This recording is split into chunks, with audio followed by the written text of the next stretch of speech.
Thank you very much indeed for joining this webinar. My name is Chung, Associate Professor with the Department of Government and International Studies at Hong Kong Baptist University, also Director of the Comparative Governance and Policy Research Center. The webinar that we're preparing for you today is about Hong Kong's elections. The topic, as you know already, before you sign up and join, is about a new expression, a new notion. Is elections with Hong Kong characteristics. I must admit, as a political scientist by training, having studied democracy, elections, and other interesting regime types for a certain number of years, this is not a novel new entity. So my natural questions will be what it is and what it is not. With me today, of course, are three distinguished panelists, starting with Mr. Zimmermann, who is chairman of the Hong Kong Democratic Foundation, and as most of you will know, Paul is a very, very good friend and Hong Kong citizen, very active in a range of public policy issues, such as town planning, environmental policies, big and small. And so he's a very good friend of ours, and it's so good to have him back with us this afternoon in a different capacity, and hopefully we'll learn from him firsthand what his view on this very interesting matter is going to be. And then our second speaker is Dr. Yuen, a Hong Kong-based strategic studies and security studies expert and also commentator. Dr. Yuen also has been very proactive in the local political scene for a good number of years. So it's good to have his take of the whole matter. Everybody, of course, would know Dr. is coming from a very, very important family as far as we Hong Kongers are concerned. So we also like to see if he has something more personal and more interesting as well to share with respect to the Legislative Council elections, which took place in December. It so happened today also the Hong Kong's electoral management body, the Electoral Affairs Commission, published the guidelines for the conduct of the upcoming Chief Executive election, which is scheduled to take place on the 27th of March this year.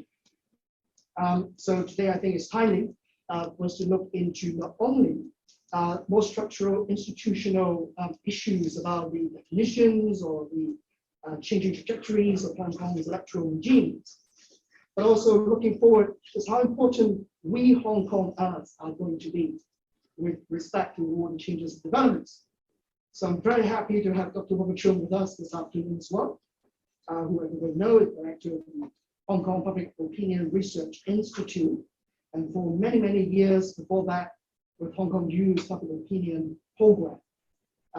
Dr. Chung also has been tracking public opinion, and I'm sure he will share his insight with us about how important public opinion, how important members of the public in general have become under the new arrangements.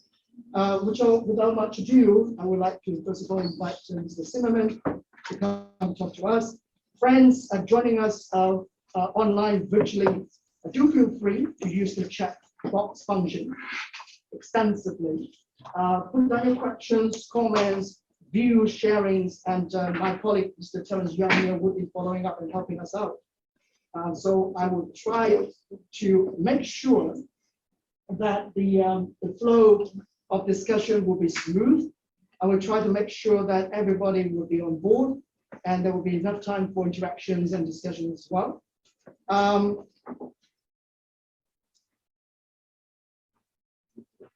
think this is the microphone issue, isn't it? Yes, testing. It's okay. So do, yes, good to have a little long introduction to make sure that we get yourself functioning well before we get into the real business this afternoon. Thank you so much. I'm very kind of you. Maximum volume. Okay. Good. It was because of the mask. We're going to go test. 1, 2, 3. Yeah, I think you can see the input level. So do provide feedback in terms of volume and quality of the webinar as well. I would generously give each speaker 15, maybe maximum 20-minute to share their views, but there will be plenty of time for interaction and sharing in between and after all the three speakers have spoken as well. So, Paul, the floor is yours. Thank you so much. Yeah, so it's been an interesting election from my point of view. So I try to look at this thing from two different angles. One is Paul Zimmermann, and one is the chairman of the Hong Kong Democratic Foundation. Maybe two different viewpoints to put out. Nothing completely each other, but there's two different angles to look at it. I've run in the elections basically since I met Carlock at the Civic Party, and I believe it was 2007 was the first election I ran in. I've tried several times to go into Mexico from either the functional constituency side and mostly. It got very close in the election that was the last full and open election in the for the architectural planning and surveyors functional constituency seat. So although many of my friends in the Democratic side have decided that we're not going to participate because if you look at the rules, then there is no use in participating. I decided to explore anyway whether I could participate in this particular election. So I knocked on everybody's door and see who I could participate. So the rules became clear on what you needed to do. The election committee was formed. With that, it became clear that the opportunity to run again in the functional constituency, in the architectural functional constituency, basically kind of disappeared as an opportunity. Because the narrowing down of the nominations that were available in that. And from what I understood from people that were allowed to have nomination power and were added on to the list, is that they were selected. And prior to them, actually as companies to get on board for the election committee, the visits and so on, I mean, it was a narrow list to make sure that the votes that were available on the election committee were selected, were coming from a narrow field. So there was some, and I assumed that Beijing would have looked at it to make sure that there was some certainty of outcomes rather than that there was an opportunity for great surprises. So I didn't see the opportunity for the functional constituency. So I was hoping that maybe that I could run in the geographic constituency. Now, my obvious one is, of course, as the district councillor for Pok Fulam was Hong Kong Island West, which is a seat which Regina was one of the candidates that was very clearly already very clearly put a flag and say, I'm going to run there too. Well, my voters are in Pok Fulam and in Kennedy Town and Stanley, so for me it was a natural, the only place where I would run. So I went around and said, hey, can I get the nominations? So I went to look at the election committee, and we basically got 5 sectors on the election committee. And when I look at the list of names, having been in Hong Kong for so long, it was easy to see names of people that I could approach in the first 2 sectors. The third sector, Song, and then it became kind of a narrow field of people I could choose from that I could approach. But to be able to go to anybody to say, hey, give me your nomination, if you're a head of a company, your first responsibility is your fiduciary responsibility to your shareholders. So, you're not going to be easily handing out your nomination to somebody that maybe not be welcome, or, somebody could come to you and say, hey, I don't think that somebody supports in particular round. So you will be very careful as an organization. So that kind of restricts the number of people that might be available in the first sector. So the real bottom line was that you needed to get your nominations out of the 5th sector, which would indicate to everybody that that you had adequate support, that there was you are welcome to run. And because people in the 5th sectors would really, kind of look around and say, hey, if I'm going to do that, is that going to be welcome or not? For me, it became clear that I was unable to get that support out of the 5th sector, and that was the end of my consideration, to which I then decided to pack my bags and go and see my mother in the Netherlands, because I hadn't seen her for 2 years. And so I left early December and went to see my mother and then come back and do my quarantine. And here I am on the invitation of Carmack. So this is the personal side of things. So and it basically gives an illustration of what the election environment has completely changed in the years of my involvement in politics, 15 years in politics. So from a chairman of the Hong Kong Democratic Foundation, the way we look at it is, well, the discussion about political structure, political form of the city, you know, it kind of, it's pretty much hands off. I mean, it's dictated. There's not a lot of room for change there, not for the time being. But what the opportunities are is, of course, for us, where we want to concentrate is on areas of policy. You know, there are 90 new legislators who, you know, one could suggest, well, they're all from one side, but if you really look at it, there are 90 people that are all peacock, and they all want to show their feathers. And there are things to be done in the city. So for us, in terms of going out and getting things changed in terms of the environment, in terms of how the economy develops and how the city goes forward, you know, we don't want to give up on democracy in that sense and go out and reach out to the legislators and try to influence policy making for the best of the city. So the Hong Kong Democratic Foundation, we're very clear, we're going to stay in, we're going to stay put.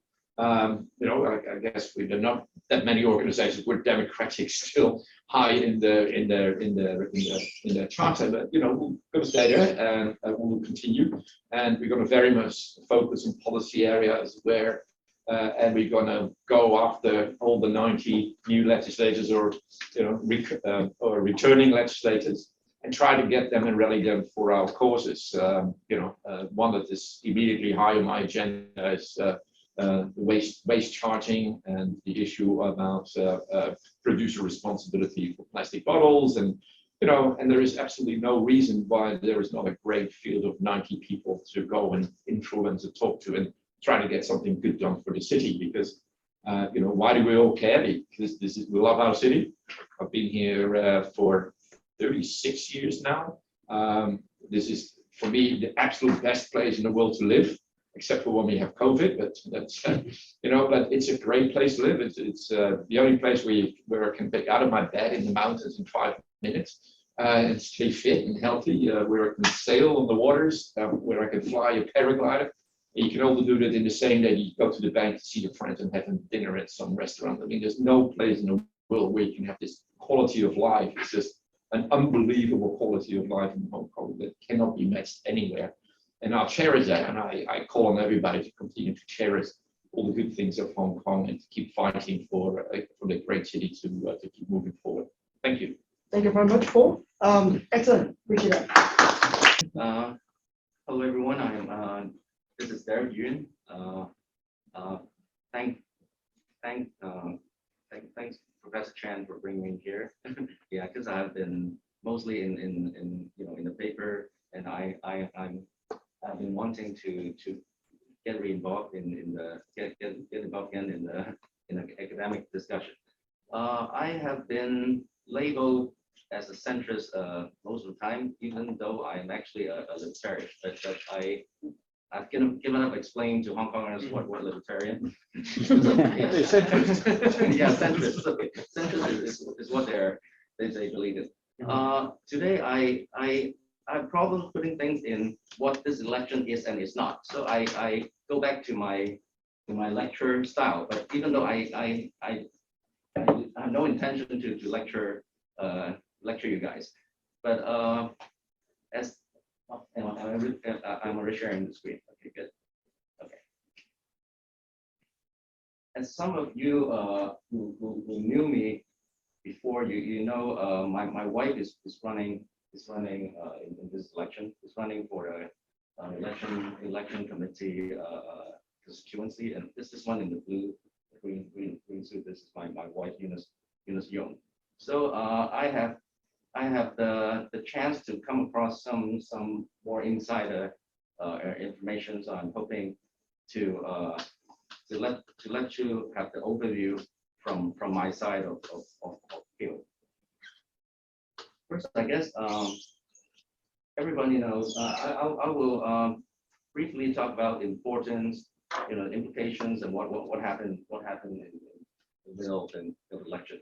We all know that this is the first electrical election after the national security law has been passed, and that's why it is often called the first patriot-only electrical election. Actually, the foreigners they keep asking about it. Yeah, what do you think about it? Okay, they're patriots. What can I do? And it has been under the overlying theme of so-called from chaos to good governance, from good governance to prosperity. 由亂轉治，由治及興. This has been the central ideas, the central governing ideas of Beijing. By having free elections, the free elections they want such things to be achieved in such a goal to be achieved in Hong Kong. And to Beijing, having this electrical election is very important because it can break the so-called biggest political deadlock since the handover, and the good thing is once and for all, because electrical election has been the least controllable for Beijing when you're counting the district council election and also the city chief executive election. And also in his eyes, electrical is the source of most of the political problems in Hong Kong. So Beijing has been waiting for this chance for ages. So basically, Beijing wants to restore the political system to an executive-led and a consultative one that it has wished for in the very first place, even before the handover. And at the same time, it wants to steer Hong Kong away from the politicized course in the past and focusing on the economic development and people's livelihood. And from Xia Baolong's, he gave 5 points to the newly elected lawmakers. He said he hoped these 90 members can be a resolute patriot, can be a protector, a champion of this executive-led system, a true representative of political opinion, a high-quality ruler, governor, and also to open the new scene, in electrical. So this very much tells you what Beijing really wants in this election, or through this election. Yet things did not turn out that simply that straightly, and we all know that in the very beginning, Beijing's so-called game plan or playbook is about improving the electoral system, and by saying this, it is actually trying to, as I said in the previous page, try to depoliticize the system, try to ideologize the system, or maybe de-westernize. Of course, you may see the democratic or de-liberalized. It's all the same, and that is its meaning of improving the electoral system. But the real thing is it is changing the entire political system, and even a lot of people see this as a system solely controlled by Beijing. But Beijing still thinks it can give Hong Kong people a more diverse and inclusive representation. So in the beginning, it wasn't that ambitious. Just try to change the system, make it more make it more swallowable for Beijing. But one important event set in, and that is the Joe Biden, the U.S. President's Democratic Summit that took place on 9 to 10 December. And Beijing was aware of that like a month or two or two before, and that sort of sparked off a global debate on democracy. So Beijing wanted to use this electoral election to showcase how it implements the so-called China-style democracy. We don't call it Chinese-style democracy because I think they worry that we will mix it up with Taiwan with Taiwan democracy to make sure we call it China-style democracy. And to make sure the coming term of electrical has the legitimacy it needs. It needed. Beijing wants this election to have both these two elements, the representation and competition. And in his according to his logic and according to his playbook, in order to make to increase the voter turnout, they need to bring in some so-called pro-democratic candidates or the opposition. Without opposition, there won't be voters. You can bring in those so-called yellow or pro-democratic voters. So this is the basic logic, and we have a sense, and we have a sense that Beijing won at least 30% voter turnout rate, and that's a pass for the Hong Kong government. That's why they've been trying so hard that day and the day before, try to make most of the votes available. Okay. However, for those who are familiar with the operations of Beijing and the liaison office, they always run into trouble, different kind of trouble. So I'm putting it as the Beijing and liaison office operation fiasco. So if you still remember, before the election, Beijing has been trying very hard to press the Democratic Party to run for election so that it will be more representative. It will look nicer in the eyes of foreigners, in the eyes of the Western countries. But it has tried many ways. Beijing and those so-called middle persons and the liaison office, they try very hard, but they simply backfire because different groups of people are working on the same this project, but they are not really communicating. So one of the biggest backfire is that Beijing decided to disqualify the district councillors, those who first show interest in running for the electrical election. So but once they are disqualified, they cannot run for any election for 5 years. So what if you want people to run, but you disqualify them? Then what are you doing? this is the fiasco I'm talking about. And also during the election, as I said, they want to raise the voter turnout to at least 30% or even more. But they have no idea that the more they push, there will be only more pro-Beijing or pro-establishment votes, which means the opposition or the pro-democratic people will have a lesser chance to win. So they just, of course, this is a hard so-called hard mission for them to reach that voter turnout. But actually, there are many examples of this contradicting or self-defeating logic. And from the number of votes we got for the non-winners, losers, we know that the also rans sent out by the liaison office, they are really unappealing. People don't know them. They are not popular, and people have no idea who they are and what they're selling. So this, if we go back to what I mentioned earlier, this didn't help to increase the voter turnout, didn't help to make it more competitive or having more representative.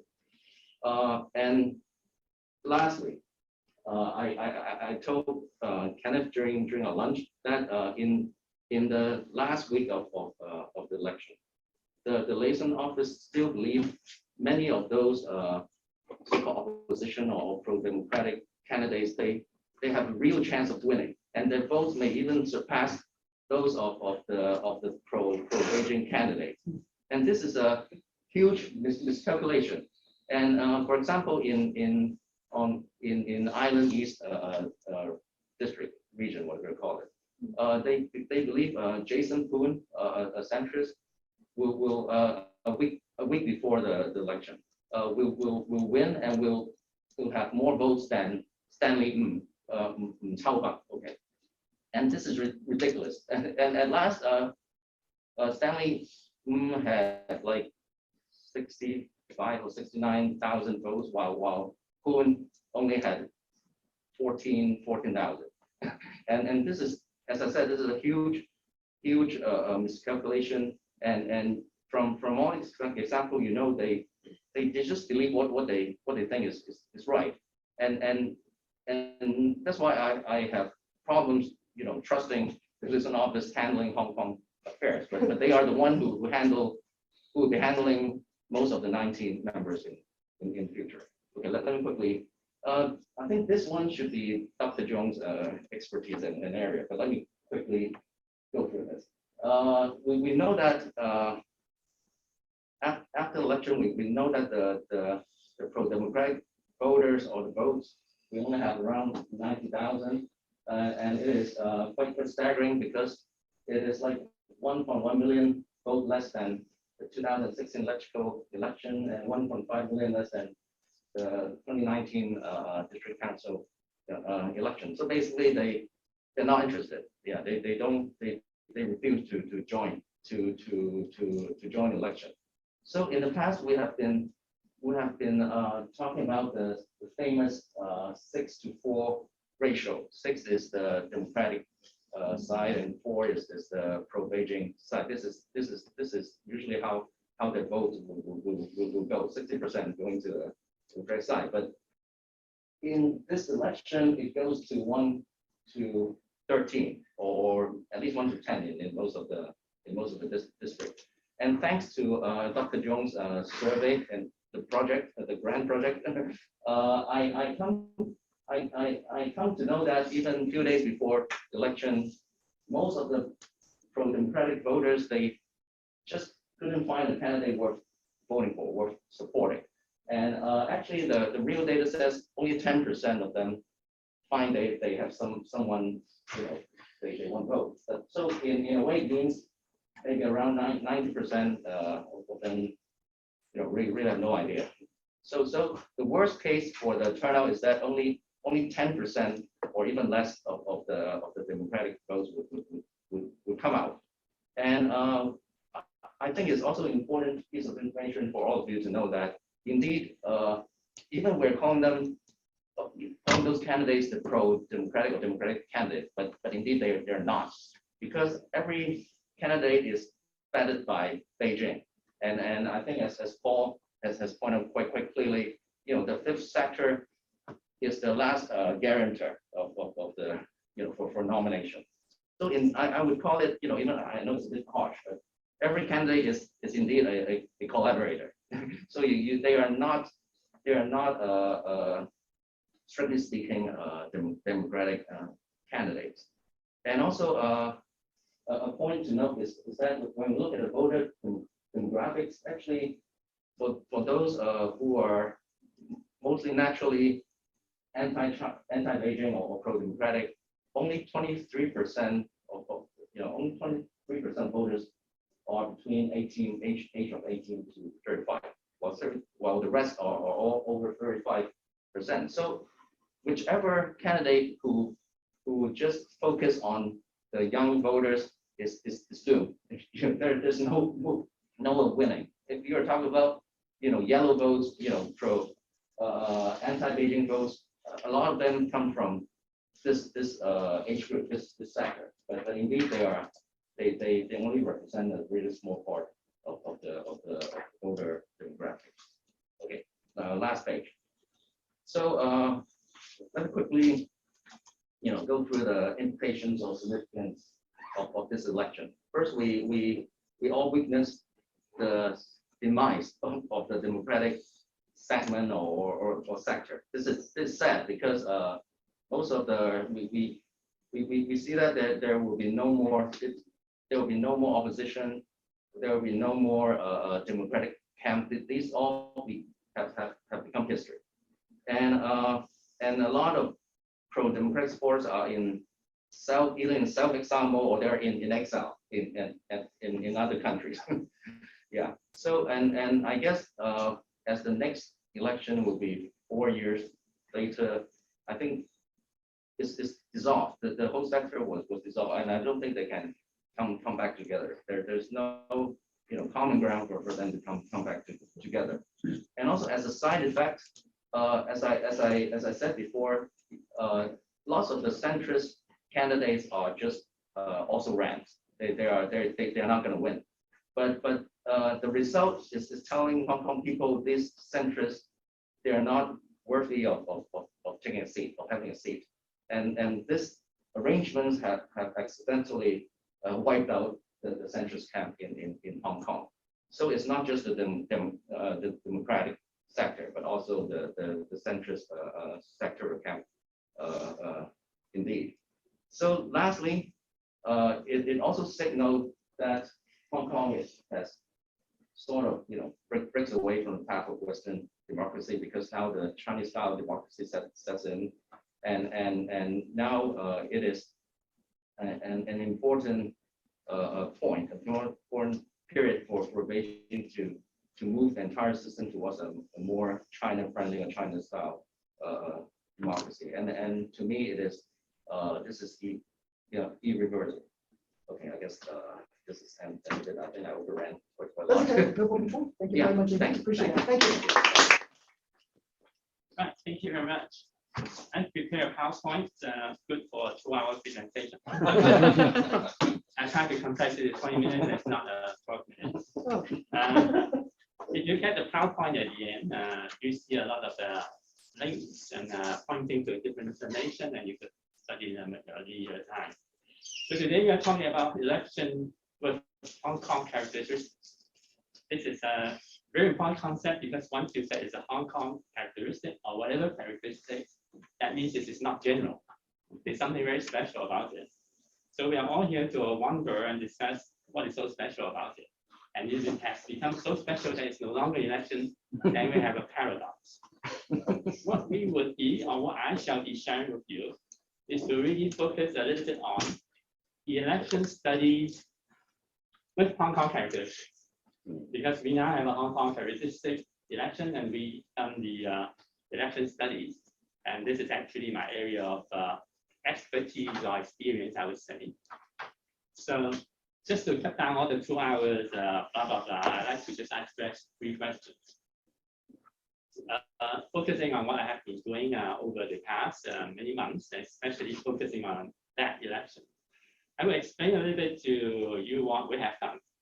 But of course, what is more important is that what we have not done, because of this very special Hong Kong characteristic election. So we have skipped a lot of research that we used to do.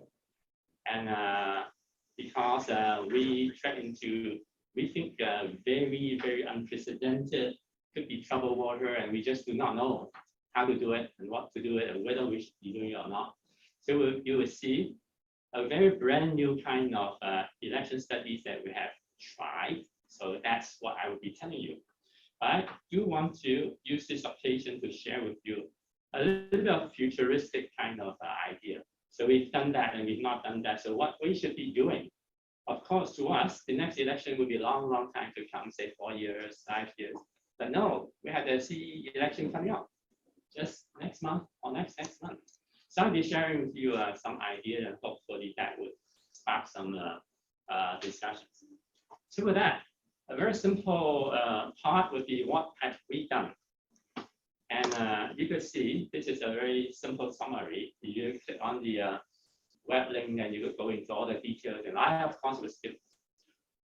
We have conducted 3 telephone surveys, which is a very kind of a classical kind of a random survey. So we think that is the most representative kind of a study, so we adhere to that. But in the past, we did a lot more than that. But this time, we only did 3. But then we also supplemented all these 3 surveys with 4 sort of panels. Panel, whether we are seeing all these new development in Hong Kong election or not, is actually a new kind of methodology in public opinion research. So I would say we would be introducing panel survey anyway, whether the political arena has been changing or not. But somehow, as we see it this time, Well, panel surveys are much easier to conduct, much cheaper, and of course, with kind of statistical weighting and all these statistical concepts put into it, we might be able to sort of make them more representative. So you could see it's a 4 to 3, counting the numbers. But in terms of resources, 3 telephone surveys is much more expensive than 4 or even 40 panel surveys. But in any case, we space it out just almost on a weekly or twice a week, that kind of interval, and you see that. And what have we done? Now, because of that, this is a very simple summary of the data points that we have collected. This is 1 telephone survey. This is 2 second telephone survey. This is 3 telephone survey. And we skip all the panels, but of course we could add them in, but we just put them the 3 there first. And the content is not important for my presentation. But I have used this kind of title that for this particular presentation is people's propensity to vote.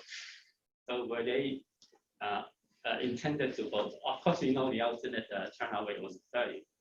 But way before that, we want to know the figure. Okay, everybody wants to know the figure. So we have been conducting that kind of studies for all the elections throughout the past 3 decades or so. So we have been wondering, should we be doing it? And so finally, we've done it. So here are the results.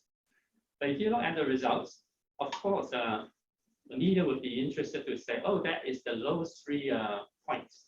The latest one was 48, and if you compare with all the past electoral elections that we've been doing, at the very end of the survey, we are looking at 60, 70, 80% inclination to vote. Of course, the final turnout rate will be very different. You could halve it or compress it, but this time is 48, and obviously it was compressed to 30 in the real term. But what I'm showing you here is that other than this kind of information, there wasn't much we could show. Because in the past, we did it very, very frequently. I'll explain. If you just look at what we are doing this time, the 3 data points. But if you look at, let's say, the last time, 2016, then you just look at 2016. Wow, there's so many data points. We're turning our opinion data almost daily during that campaign period. And in terms of breadth, we have so many opinion questions testing people's support for parties, candidates, who is going to win, whatever. This time we're not doing it. Other than all the concerns that we have, we were constrained by resources. We don't have an active media anymore. So they're not interested, okay, to sponsoring all these activities. Number 2 is more important. The electorate themselves are not interested. So the users themselves, as Eric has mentioned, most of them, especially the young people, the so-called yellow card people, they couldn't care less. So why are we doing all these data for nobody to read? Okay, so that there are various reasons for it, but what is shown here is that in terms of scale, we're just turning out 3 representative data points in the past. There are almost 30 for the same period. So you could see what we have been doing and what we have not been doing. And at the end, we had a very important struggle amongst ourselves. Shall we be predicting the winners? Because all polls at the end wants to predict winners, so the media could report it, the voters could at the end trying to strategically cast their vote. But this time nobody cared, and we have so little resources. So that means our predictions, using it in a very scientific way, will be limited and will have a lot of error.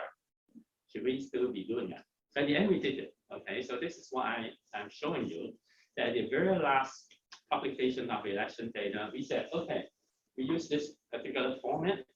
We just predict in each of these geographical constituencies which one or 2, sometimes it's 0, that we feel across all the areas that we have calculated and seen, these are the very likely winners. So you know there are 20 seats for the geographical constituencies, and we basically predicted 10 of them. And they're of course very, very accurate, but not much of point of interest. But anyway, that's how we done it. And you could see in this table, we also had this problem of whether we should be studying reporting or even asking people to comment on the number or the proportion of blank votes, invalid votes. That, of course, was just a very simple academic question where we just do a survey. But this time with the NSO, they are saying that we cannot, shall we say, stress, publicize all these blank vote figures because we might be inciting people to cast a blank vote, and that is not legal. I don't know. So you can see that there were a lot of all these barriers. So at the end, we said we still would like to show the public that we did run that question, and we're presenting them not in terms of percentages. We present it as a very big concept of as if the blank vote is a candidate. So let's say blank vote is a candidate. So in each of those 10 constituencies, we have one blank vote candidate. And if he were running or she were running with the others, would she or he be winning? How much backward is she or her? So that's the way we presented it. This is very Hong Kong characteristic of presenting a prediction, okay, of the kind of vote. So that's the Chinese version of it, where actually the Chinese media look at that. So I could present a little more, but what I like to show you more is what we have not done. So how can I show you what we have not done?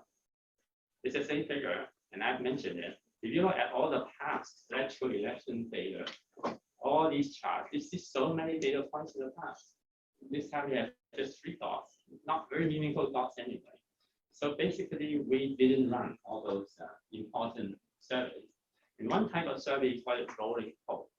A rolling poll has a very kind of a technical understanding of it, in that we do a poll every day, every night, and we, after 3 days, sometimes 5 days, put them together to be a poll of decent representativeness. And then 1 day later, we just add 1 day data, drop 1 day's data, and then we have to move along, and every day we have new data. But after 5 days, it's a new set of data. But basically, that's what people are doing and what have I been doing all in the past. So you could be very, the data could be very sensitive to 1 day's change if there were significant changes. Now, this is gone for this time. So if you're reading and measuring people's sentiment, you just don't have the data. The other thing is that the exit poll, if you know exit poll, basically running on during election day to try to predict the election results. That is a totally different operation because this is not at telephone. You have to deploy a lot of people in the polling stations and do a lot of stuff. According to most studies, expo are very important academic tools because the media would like to report everything from the exit poll on the election night, plus 1 or 2 days later, and then forget about it. But election scholars need those data to run years and years of analysis. So we have seen the immediate question of why Trump has won, irrespective of all those pre-election sort of predictions are not quite correct. But in America, after a year or so, you have a lot of academic paper published, and they told you what went wrong, in which place, and why, because they're exit polling. Okay, so that is for diagnosis, but no, we don't have it in Hong Kong, and we haven't been having exit polls for quite some time. That's what we do in progress. I'm going to spend a little bit more time on sharing with you what I feel we should be doing as a community, as individuals, and actually we'll go to individuals. Okay, so what I will do is I will very quickly show you some slides from my 2 presentations. The one I ran in February last year, so it's about a year ago. The title was Polling in Hong Kong in Troubled Times. The other was just 2 months ago. I made another sort of workshop presentation, why conduct opinion surveys, and then I go to some casual discussions with. So the first February 1 year ago presentation, of course, I'm not presenting it, all of it. I just tease out a few slides from it. I was asked to address this question. That was 1 year ago. And we were facing election at that time. So they were asking me, the Wayne Hall community, tell us about elections in Hong Kong, how you run your survey. So I said, well, let's discuss all these 1, 2, 3, 4 points. But I like to focus on what is Hong Kong lesson. Hong Kong lesson. That was 1 year ago. And this still applicable this time. If you are going to really describe what's Hong Kong lesson, I'm quite sure that we will still take a lot of time to really pin down what's Hong Kong lesson. So I will talk about Hong Kong lesson very soon. I now skip to the other workshop that I presented just 2 months ago, also in WAPO Asia conference. Why do we need opinion surveys? And with that presentation, and I'm sharing with you, this basically tells me what I should be doing, what we might possibly be doing as a community. So I said, according to the constitution of this WAPO World Association of Opinion Research, it's really the biggest international association. You look at the constitutions, WAPO and WAPO Asia, they have a lot of highlights. And after looking at that, I said, with all these public opinion research organizations, professional ones, I boil down to 3 basic core values. And of course, myself stick to them as well. We should be protecting and promoting the core value of liberty. I believe for us all here, because we're academics, so if there's no freedom of thought, freedom of academics, why should we be that? Of course, if in another profession, it might be different. But if you are running research, we want the freedom to run research. Otherwise, we will not be able to tackle the facts, and we will not be able to share these real scientific facts because we just do not have the freedom to find them out. But it's not just freedom or liberty which is most important. For associations like WAPO and of course for us, it's also quality. I think they balance each other out. So I give you complete freedom and then you're looking at fake news, fake data, and you have no way of checking it, and people resist their decision. You know how bad it is. Of course, this is the good side, the good argument for the conservatives that they don't want liberty.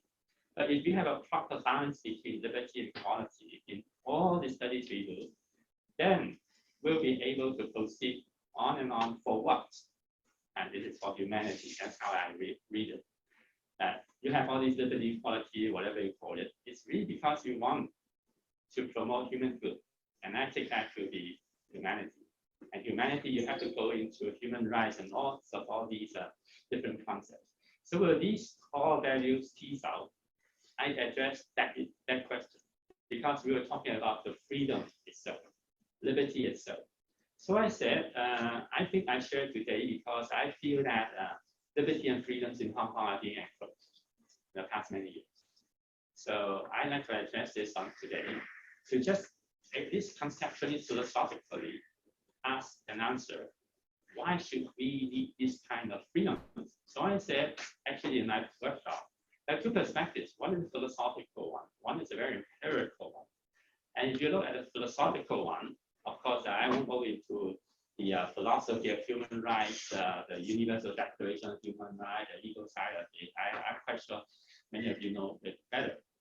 But if you accept this universal language, then there must be some reason why we uphold the Universal Declaration of Human Rights. Why should we be promoting rights of equal right for every person? But I skip that because I think many of you know better.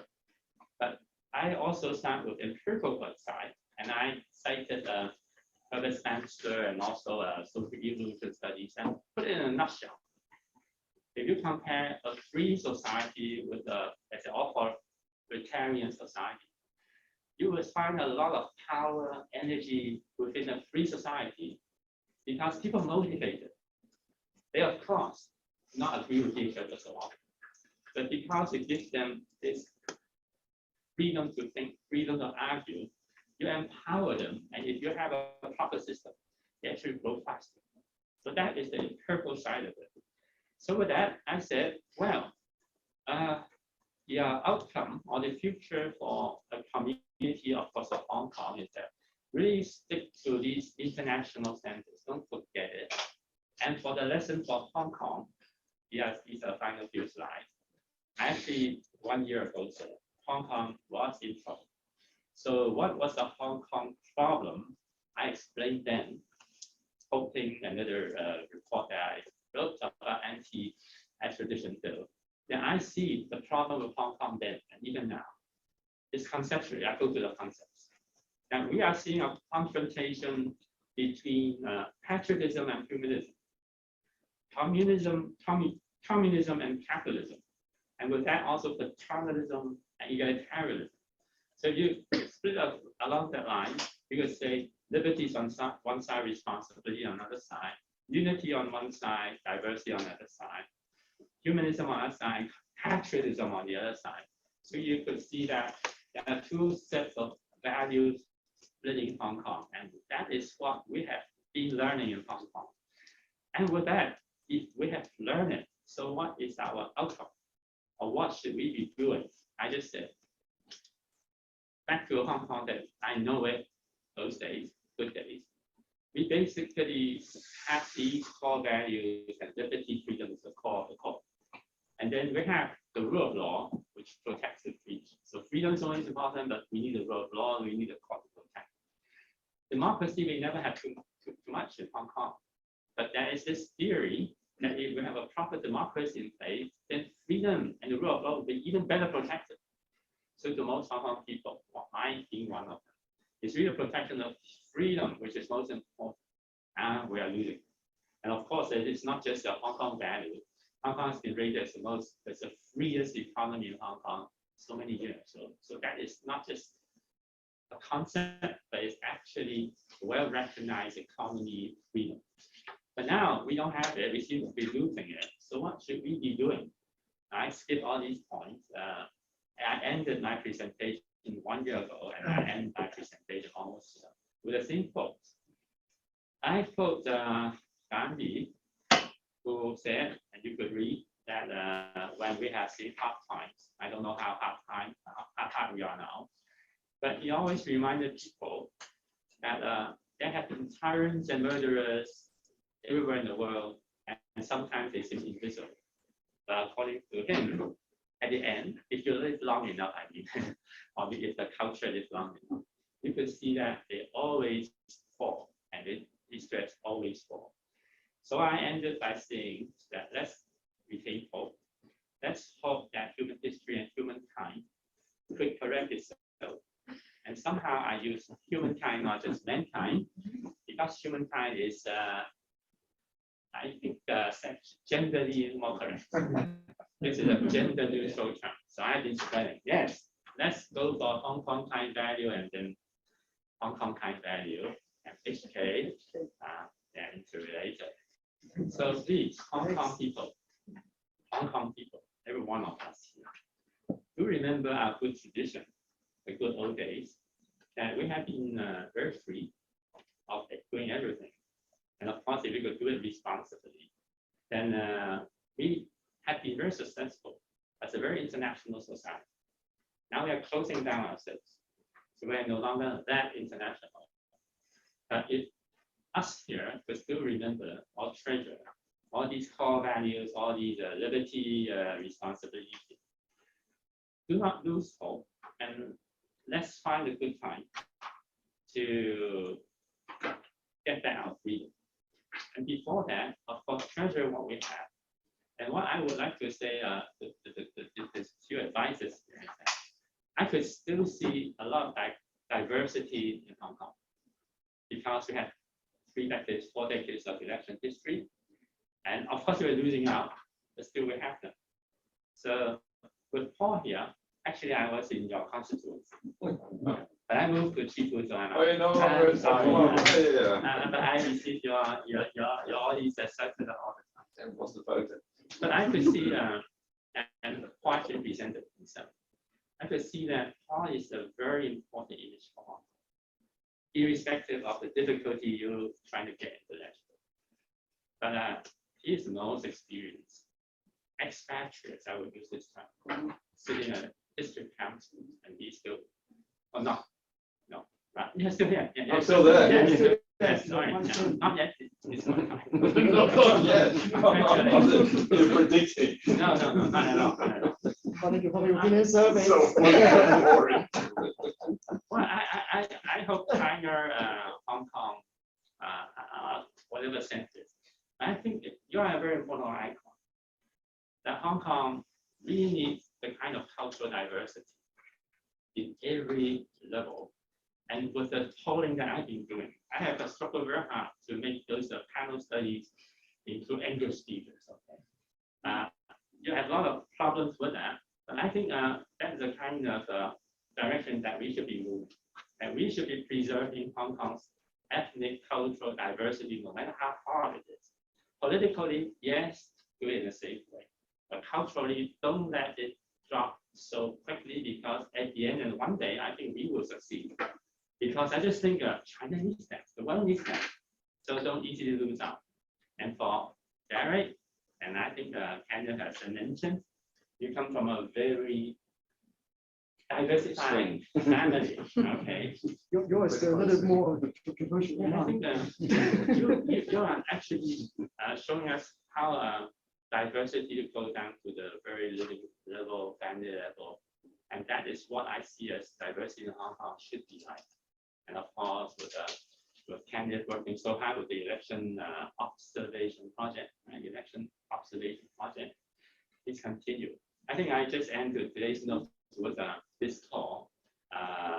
What is a sad reminder of what Gandhi told us, but to believe in what he said, there is hope, and to make that hope actualize, we have to do our own work. I think treasure the values that we have, especially diversity. I would just use this word. Civility is also one of the very important part of it too, but that's what we're hard to do. Thank you. Thank you so much. Over here. Colleagues, friends joining us on the Zoom land. The floor is now open. We have three very rich and interesting presentations already this afternoon. And of course, I'm always tempted as a host to exploit my presiding position here. But maybe I can start with the provocative question addressing to Paul, my friend. Now, you ended your presentation with a pretty positive, engaging note on behalf of the GDF, looking at the electoral now with the 19 newly elected members, who, in my view, personally speaking, was the outcome of a very heavily manipulated election. You still would like to engage them, work with them, and so on environmental issues. Now, if I may just be a little bit more, accept prospects of democracy. Any chance, any hope, any luck looking into electoral at this stage of time or in future? That's my question to you in general, just to kick off the discussion. And then to Derek, of course, the liaison office has been clumsy, in many ways victim of his own propaganda as well, while trying to control, manipulate the process as much as the outcome of this election for the legislature. Stu, I would like to ask you to let us know whether, in your view, even when they fail to control everything throughout the process of election, you will still regard that as a kind of heavily manipulated authoritarian kind of game, so that they try to control not only the winners but also the losers, those in your position as well. And what prospect that might mean for election with Hong Kong characteristics in general terms. And to Robert, appreciate, thank you very much for all the kind advice. Always learned a lot from you personally, and I think a lot of people who agree with you definitely that we should try to uphold Hong Kong's core values, especially universal values. Having said that, frankly, realistically, if I may ask you, with limited resources, manpower, and decreasing interest in what you do, seriously, any prospect for a healthy, independent, academic, scholarly looking public opinion research institute for us in Hong Kong to rely on? Okay, so very general questions, but of course, friends, please, you're welcome to jump in as well. Paul. Well, I think the test will come soon, actually, in terms of let's go showing their color in terms of constitutional affairs for Hong Kong, because the district council elections, we've lost our district councillors, so we need new elections, we need by-elections. And I believe that about a couple of weeks ago, the chief executive actually said that we're going to work on the district council election going forward. And so I expect that that will involve some legislative amendments. That it's so that there will be. I believe that it will involve some changes to the ordinance. So LegCo will be involved, and then we'll see what they're made out of and what values this LegCo will stand up for. The district council election are probably the most democratic elections we have and had, and going forward, then we'll see how that will be shaped. So I think the test will be out there very soon. But beyond that, I don't expect that there is an expectation even among any of 90 legislators that there will be much discussion about constitutional affairs for the time being, that matters have been directed and set. What there is, and it's going to round it out. I believe that the focus will very much be on policy areas and not on political areas. Thank you very much. Okay, yeah. Regarding the liaison office, actually, we all know, and Beijing itself also knows, is to be one of the major sources of Hong Kong's problems, because they are very poor in running the pro-Beijing camp and running Hong Kong. Especially, I think last year or from mid 2020, they have changed around 50% of the people. So those who are newly arrived in Hong Kong, they really have no idea what is going on in Hong Kong. That part explains why it always backfires. And so they are being put in an embarrassing role, that they're indeed learners, but they're also directing. They're also directors. so sometimes and nobody dares to tell them what real Western democracy really is, because in their mind it's all about ideology, is all about brainwashing the Chinese people, the Hong Kong people. So they usually at the end of the day they just rationalize everything they believe and take it as fact, as history. So I think this is the biggest problem in Hong Kong. Anything they cannot they cannot explain to their seniors. They just said this is the case because of this, because of that, and then they try to straighten everything out. So we as scholar, as politician, I think we really need to make a record to make people know what really happened and what miscalculation, what misjudgment they've made. But echoing Dr. Jones' call, I think maybe our hope always lies in that the liaison office people, all the operation, all the work always backfire. So I think that is one great source of hope.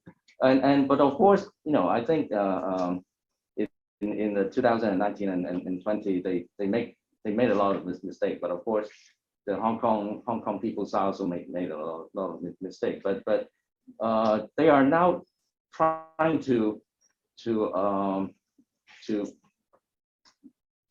implant a totally new system, but they have no idea. They don't even have anything and any other cases for comparison. So there are lots of rooms for error. But I think as the remaining commentators or scholars in this field, we have to, as Paul said, we'll stay put and stay in our line.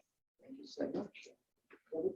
Yes, to answer your question, my assessment of the future of, shall we say, scientific public opinion studies, of course that also means polling, is pretty gloomy for two big reasons. Number one, I think Eric has put it very nicely, that the liaison office, and of course that represents also the view of the conservatives, I put it that way. has always been misreading all these scientific studies. They look at it from a very political point of view.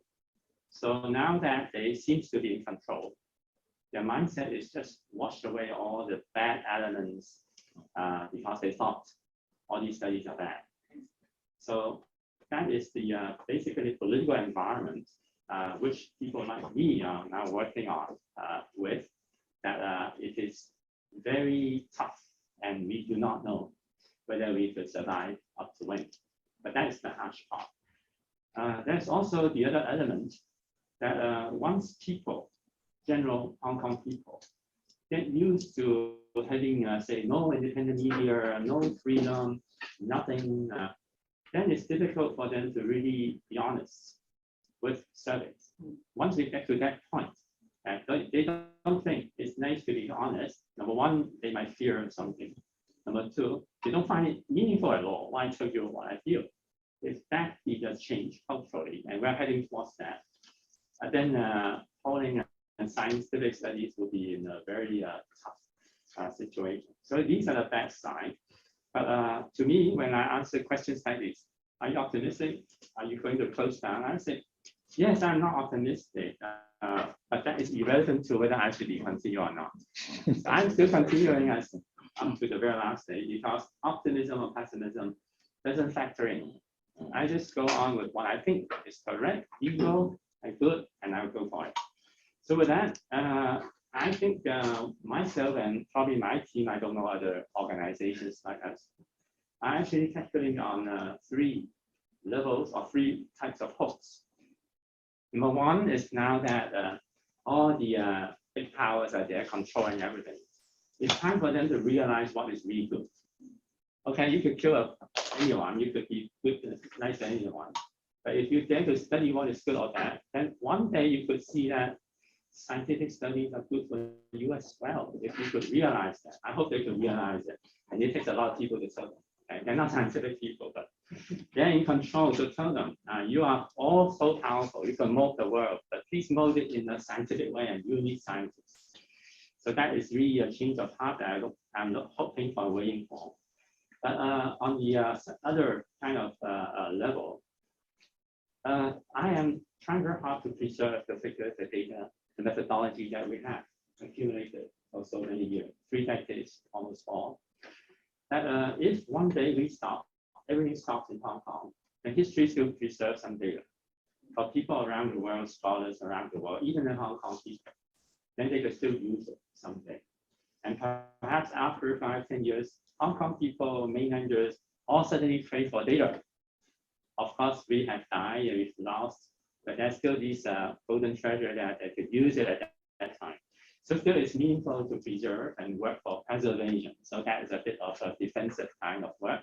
But I'm actually stepping up as much effort as possible to preserve not just the data, methodology, everything well documented. So that here, it's like writing a will, okay? But finally, I think it's more positive because I wrote a bit about Hong Kong being equated to humankind. What I mean is, we have some generations of us already understand what is internationalization. So at some point in time, Hong Kongers need not be in Hong Kong. Hong Kong value or Hong Kong itself need not be rebuilt from this physical place. Of course it could, I hope it will. But if we could transcend what we could learn so far from Hong Kong, the core values, all these important attributes, especially the global perspective, we could find a place in the world someday to just share our perspective and share the material. So I myself, if I am still a free man 1 year later, I will become the president of WAIFO. I was elected 1 year ago. So if everything goes right, actually there's nothing to do with the political arena. I have been on that path after my retirement, so I should go to an international organization and do my work there. So I may be physically leaving Hong Kong if everything happens nicely. But now things could be very different. But I still think whether I could finally go to that seat or not, I think that is the way that we should be. I myself is actually looking at, irrespective of where I am physically and where Hong Kongers are physically, If we treasure what we have learned, and if we cannot no longer practice what we have learned here, there could be some place for all this. Whiteboard, by the way, is the World Association for Public Opinion Research. With questions on the floor, Professor Scott? Yeah, sure. Thank you, Kenneth. So just if I may, just following up on some of what you were saying there, Robert. In a sense, a technical question, but maybe one with slightly wider implications. So you talked about some of the different methods that you use in your research, but also how sort of various aspects of the current context make it difficult. And I was wondering if you have any sense or indeed any evidence yet of whether things are becoming particularly difficult in different types of mode. And we know, for instance, in very different contexts that, for instance, researching prejudice against minority groups, there's evidence that in other contexts, that, for instance, the relative anonymity of online surveys, it seems allows people to give more honest responses than maybe, for instance, if they're doing a face-to-face interview or a telephone interview. Do you have any sense of which, in difficult times, is maybe the best methodology or the most likely methodology to actually get sort of honest and high-quality data? Okay, just a very quick answer. I think the problems, as you've mentioned, the methodological challenges, has been facing not just Hong Kong, but the entire global community, research community for a very, very long time. There's no single answer to it because in the past, say 5 to 10 years, people around the world, not just Hong Kong, still think that random telephone survey is the best method when you want to gather some quick, useful information. But then we are seeing this drop in response rate all around the world. And so it's expensive, it's not representative. So how are you going to do it? What are you going to do about it? So panel study, online studies come into place, but then you need a very sophisticated method to weight them, okay? But that seems to be the way forward, not just in Hong Kong. But now I think with the new generation of smartphones, devices, people don't talk, people don't write, people use that to tap. And especially if there's a picture, that's the best. So if the future generation are sophisticated enough to use that tools, and we researchers are able to capitalize on that tool in a very economic way, that of course will be the best way forward. But just put it in a very important perspective, whichever way you are using, just think of it from the respondent's point of view. If they are worried about their confidentiality because of all these forces out there, then whatever way you are doing will not be useful. Because once they know, oh, you have an IP, okay, I could tackle you, then even online won't help. So we have to devise some kind of methods which could make people feel comfortable to give honest answers. And honesty depends on the topic itself. So if you are, I think if it is in Hong Kong, you're still talking to people over the phone on livelihood issue that would not be too sensitive. Okay, this will give you, at least from our perspective, is honest answer. But you start to ask them about national issues, Taiwan issues, independence of Tibet. You bet that you will have to do a lot of guarantees and methodological checks, but we could still do it. But one day we may be losing out on that front. But this comes to the very important question, right? Forget about Hong Kong. Around the world, you are seeing a lot of difficult regimes, right? So if you want to do a study, let's say if North Korea invites you to do a study, how are you going to handle it? You have to think of some methodology, which the government permits you, but you protect the respondents. But you as scientists also turn out real data, which is useful to everybody. So that has been the challenge. And I know we in Hong Kong are facing a lot of challenges, especially the NSL problem, which is a political problem, it's not a methodological problem. But if we could overcome that, let's say in a year, half a year, then we could step back into the technical problems. Technical problems to be solved, actually not too difficult, because with all these internet running, you don't need us to run surveys in Hong Kong. You can run from elsewhere in the world, a liberal world, okay, and they call you, and in the past it's the IDPs bill which is expensive, and now you don't need that kind of interaction. So I think methodology and all these new discussions around the world actually helps all the methodologies. And Hong Kong, I would say, it's actually not that bad. I always feel that we feel very bad because we punch from the very good to the bad.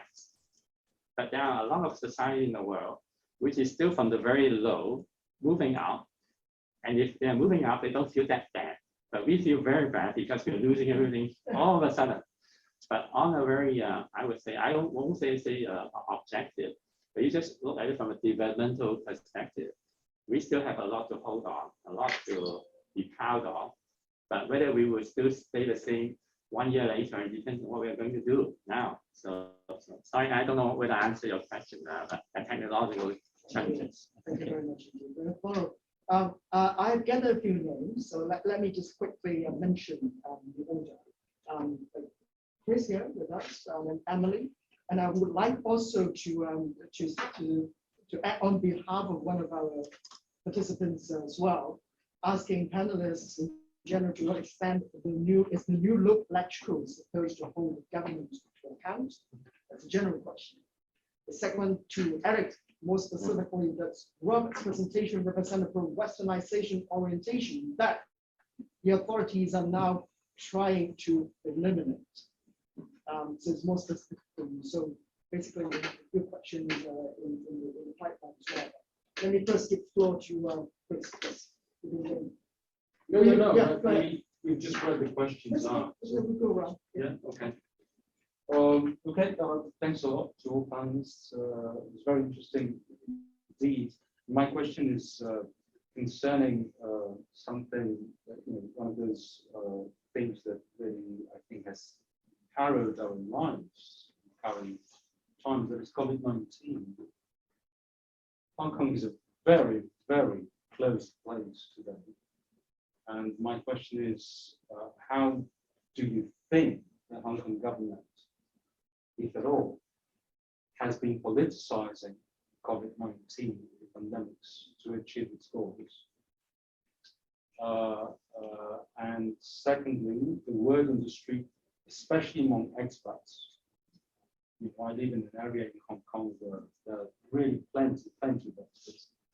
Word on the street is that the current policies of Hong Kong are designed to push out as many expats as possible in as short time as possible.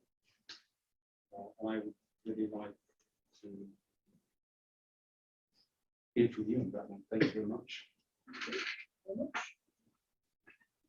I'm not happy to start on the last one. I don't think there's a deliberate policy to push expats out. I think that is, at least not through the COVID-19 rulemaking.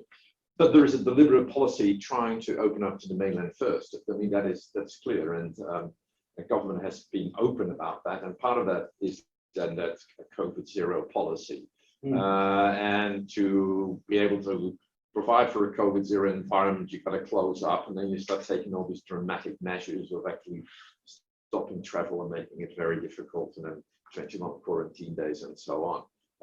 So I think it's a consequence of that decision. The government will need to be held to account for and for defining the way out. There's no way out. Well, there is a way out. We'll have to get out because we'll have to eat and drink and get our stuff and travel and do business. We'll have to get forward, and the government wants to do that too. But how to transition from COVID zero to living with COVID, and how to organize that, government hasn't been very clear about. It said that the priorities right. First of all, mandatory vaccination for the elderly. I mean, the mandatory vaccination full stop. And even today on the radio, a local in Hague came and participated in VacChat, and I asked him whether the Democratic Party was going to support this kind of mandatory vaccination, and he stepped away from that. He didn't want to push for that. So there's groups in society in Hong Kong that don't think we should make it mandatory on people to be vaccinated, except for if you need a medical exemption, and that's holding our city down. And so at least restricting people's access to services and facilities if they're not vaccinated to go there.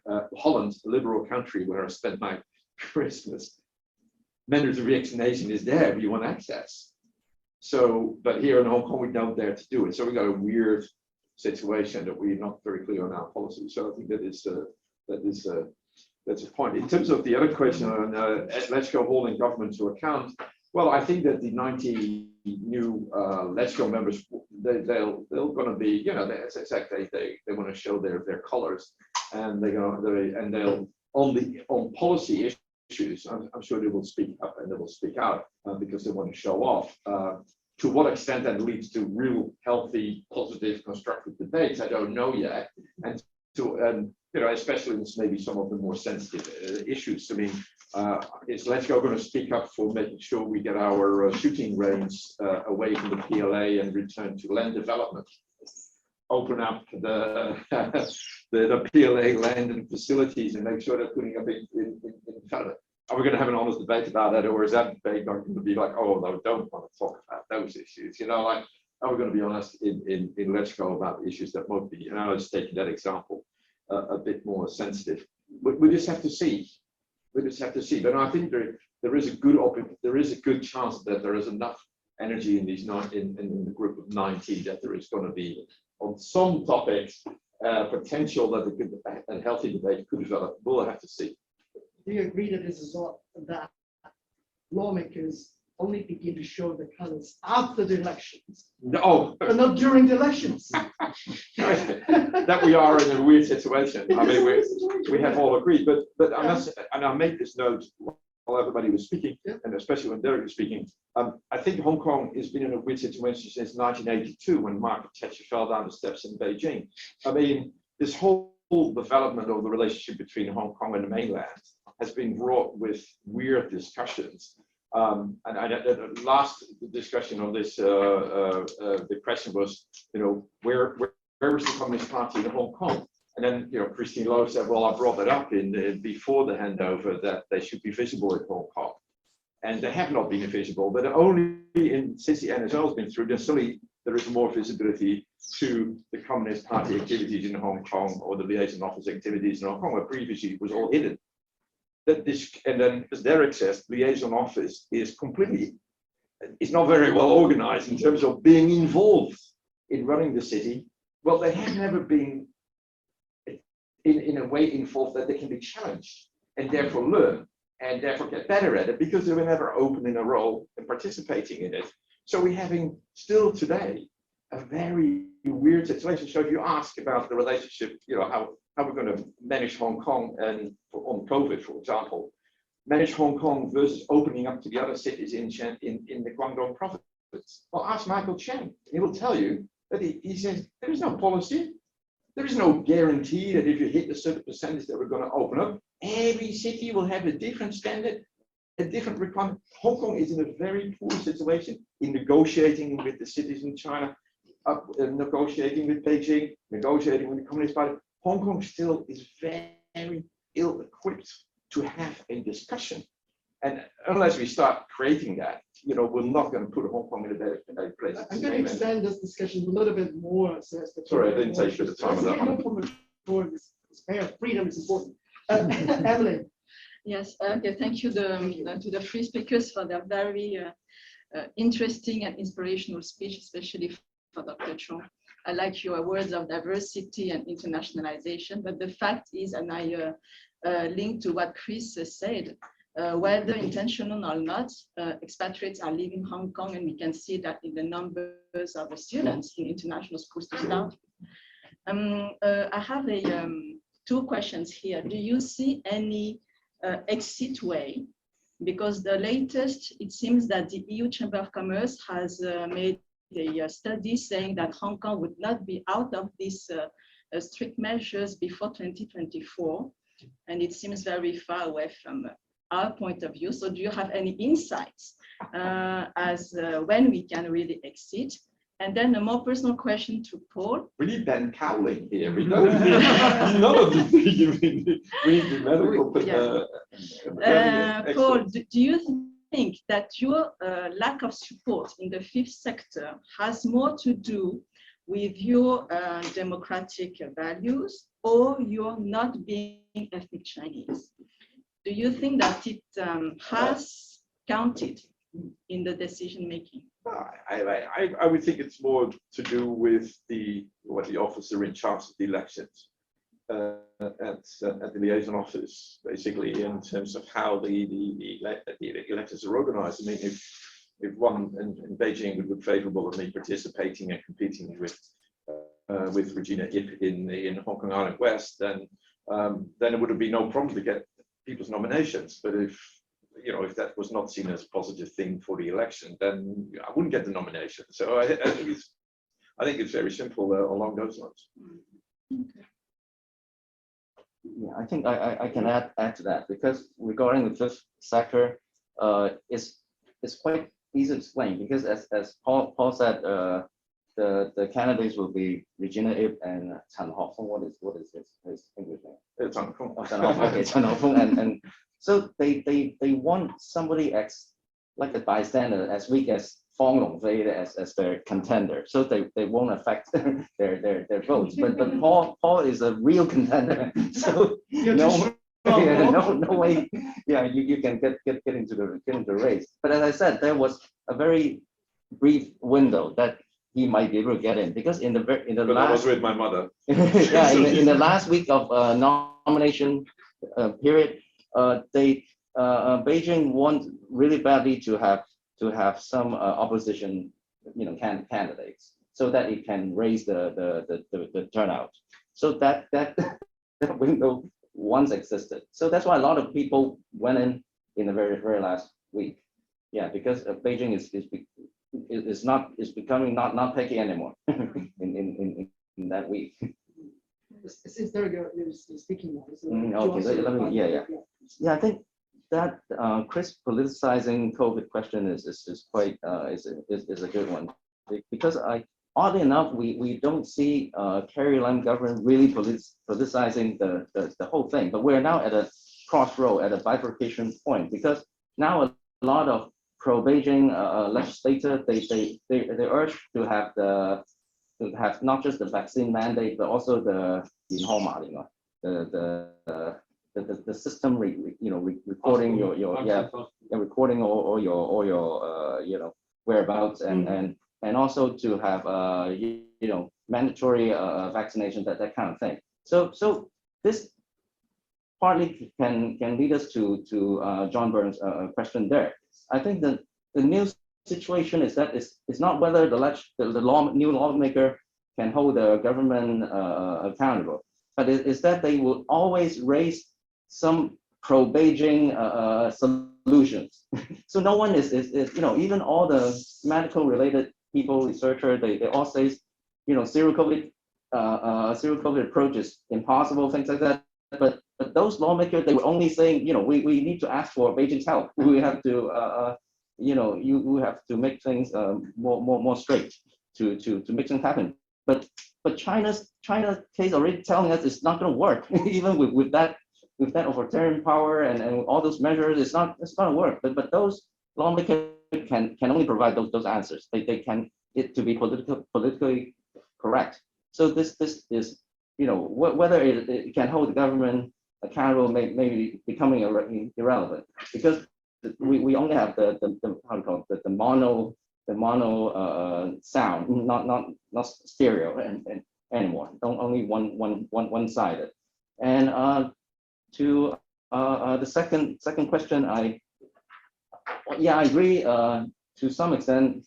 Dr. Jones' presentation represents the more westernized view, but you did not. I mean, you did not carry it too far, because I think what we really need is some sort of to make things be westernized, but not, we are not implying we have to be Chinese style or China style, but in most of the cases we're ideologizing too many things. I believe in values, but sometimes we went too far and it become ideology, and that's why Beijing, what Beijing doesn't like is ideology. Not values is bad enough, but if it becomes ideology, then Beijing treat it as quote unquote political virus. So if we are hoping that things will get better in 1 to 2 years, then we have to make Beijing not seeing all these things as political virus to be eliminated, but real issues. Yeah, now they see this. You know, I don't have to discuss. I don't think whether it is worth discussing. I just need to eliminate, to kill it. So we have to. Sometimes I think we have to be to delink, you know, Hong Kong affairs with Taiwanese affairs, you know, Tibetan, Xinjiang, or even Sino-American relations. And we have to be honest to ourselves. Sometimes we're not honest. We try to hypnotize ourselves. And some people are of course too optimistic or too pessimistic. You bring too much you know, personal feelings into things, but the things has to be done, as Robert put it. So I think, you know, this is part of the issue. But and you know, let me bring more points. I do believe if the Democratic Party have chosen to participate in the election, things would be quite different. But of course, I know with those you know, still move of Beijing and the middle person, it is not going to happen. So but I still think, you know, we are, even though it's quite clear the liaison office often make a mess, but I think sometimes the pro-democratic people, I think they should still bear some responsibility. I know it's this mishandling, poor management of the liaison office and Beijing, but really now we no longer have any Western elements in our political system anymore, and the LegCo is more or less just like a button pressing Rubber stamp. Yeah, I think it's a bit better than rubber stamp, but they're there to push the button and go through procedure. That's it. And a lot of power has been passed to the election committee, which is even more closely controlled by Beijing. So sometimes that's why I'm saying, you know, sometimes to be frank to ourselves, not fooling ourselves. Sometimes we might have already lost not just battle, but Hong Kong. But let's face it. Yeah. Well, I think I just give a very quick response, actually to John Burns' Sorry, I forgot question. about exit strategy. Yeah, it's so easy to rebrand concepts into Oriental concepts, Western concepts, whatever it is. But I think we should be talking about global values.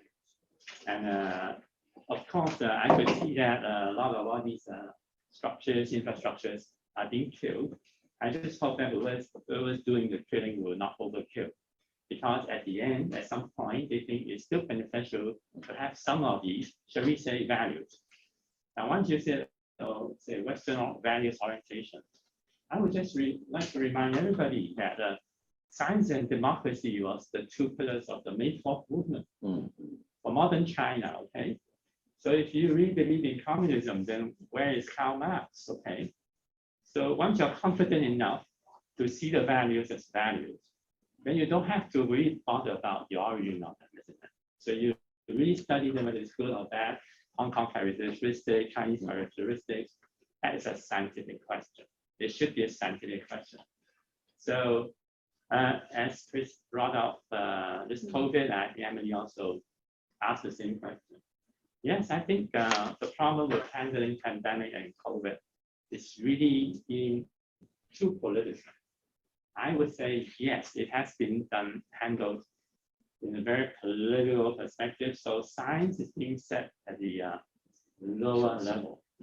So this applies to all the concepts that I've been discussing, because once you brand them in a very political perspective, then West become a political term, okay? Orient or Chinese patriotism become a very local correct form, but that is not the way history has been working with. Because I've mentioned the May 4th, we mentioned all these Marxism concepts. So I don't think we should stay too long at that level. We just want to go to such a discussion, such a discourse, that everybody thinks it's a win-win-win situation to learn a little bit from others.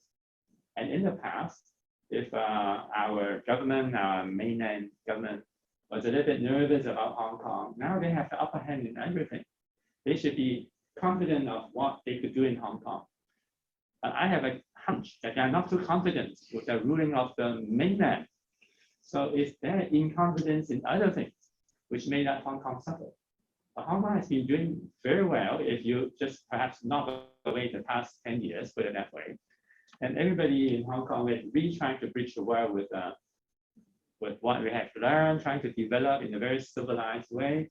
But that's something in the past. I think just to look into the future, I'm not that egoistic to say Hong Kong could change the world, can change China, because a lot of things are really happening out there which affected Hong Kong. Hong Kong has somehow, my generation at least, learned a lot from the world. And we're here to really safeguard and promote the values that we believe, whether it's still here or people around the world, and try to make things a little bit less political when they're over political. Then this is the lesson that I've learned, and I hope we will be progressing along that line. Again, I say I'm not that optimistic, I'm gloomy on the future. But to me, the best way to brush aside that question is, gloomy or not, that is irrelevant to me. I still work, I still live, and I do the best I could tomorrow and next week and next month. Thank you very much, Robert. I think on that really positive, yet I would say practical notes, we live a life the way we see fit and for the best of everybody's interest. I think that would be great. Well, I'm afraid that's all the time we've got for this afternoon. Thank you so much, Paul, Zimmermann, Dr. Regan, and Dr. Chung. Thank you so much for all your insights and ideas. And colleagues, thanks so much for coming and chipping in your ideas as well. And thanks everybody joining us via Zoom. And John, that's very kind of you. Thank you so much.